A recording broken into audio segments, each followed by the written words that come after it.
Salam sejahtera Malaysia, denyut nadi suara rakyat bergema di channel ini. Jangan lupa tekan butang subscribe, like dan share. Malaysia kita punya, cintai Malaysiaku, kita jaga kita.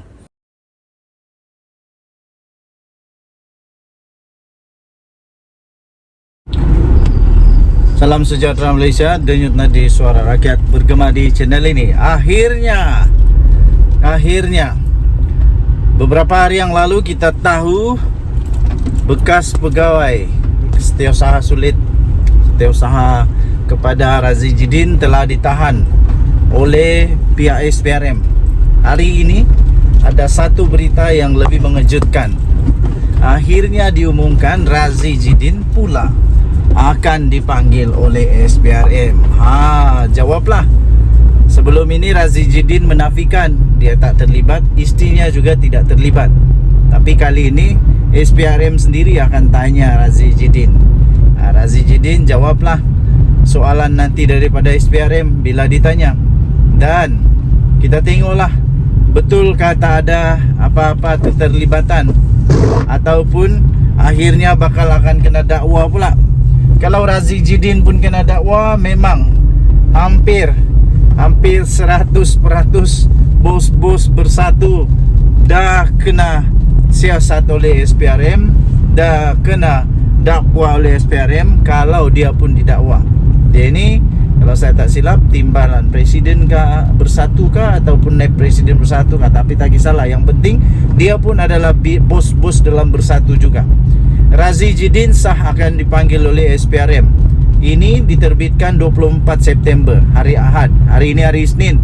Dan kita lihat nanti bilakah Razi Jidin akan terpaksa menafikan penglibatan dia dan istrinya pula kali ini di hadapan SPRM. Dan selalu pengetahuan saya,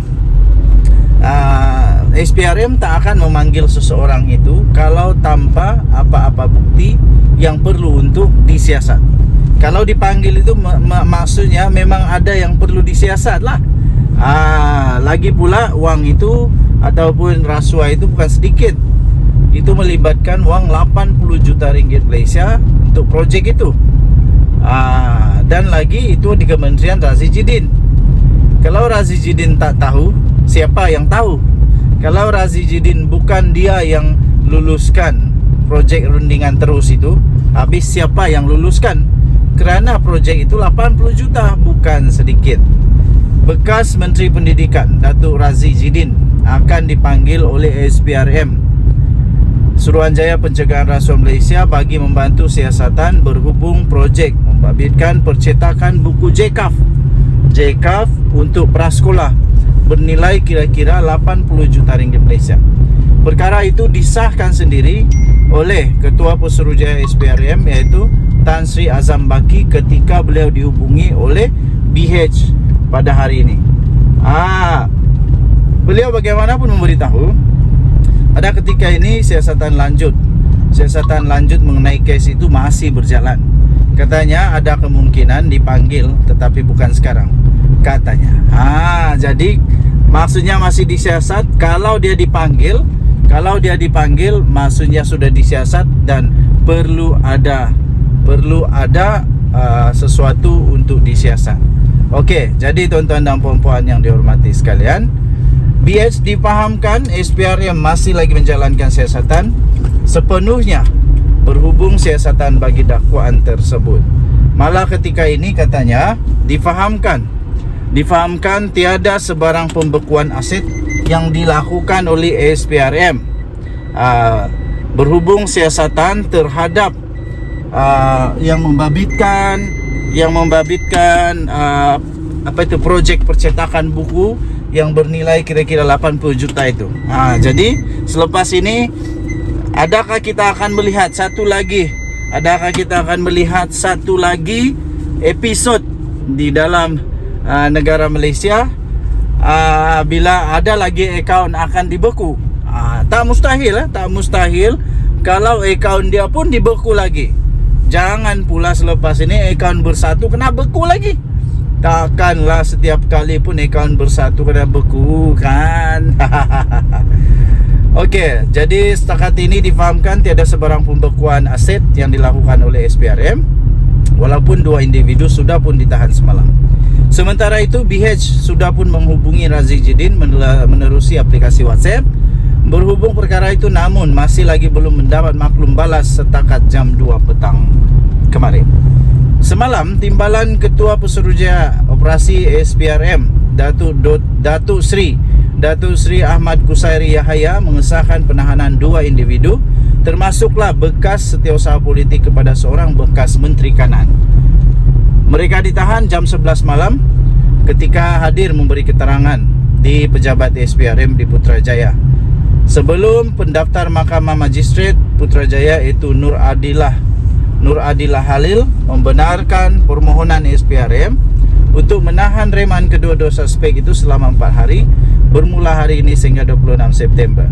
Susulan itu, Razi Jidin tiba-tiba muncul dan memberikan satu kenyataan yang menafikan beliau terbabit dalam sebarang dakwaan berkaitan siasatan rasuah ke atas satu projek rundingan terus percetakan buku JCAF untuk prasekolah yang membabitkan jumlah sebanyak 80 juta ringgit Malaysia.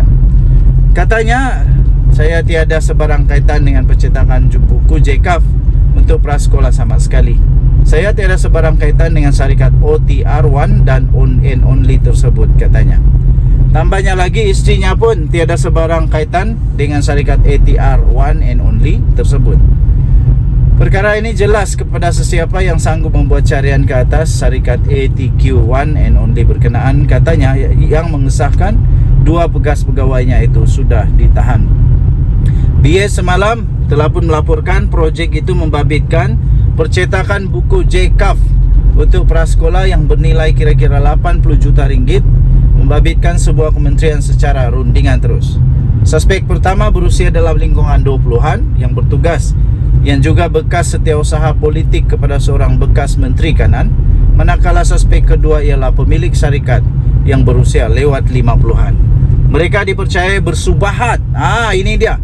Mereka dipercayai bersubahat dengan bekas Menteri Kanan itu untuk meminta dan menerima rasuah melalui syarikat suspek kedua daripada kontraktor sebagai balasan meluluskan projek percetakan itu secara rundingan terus, kata sumber itu.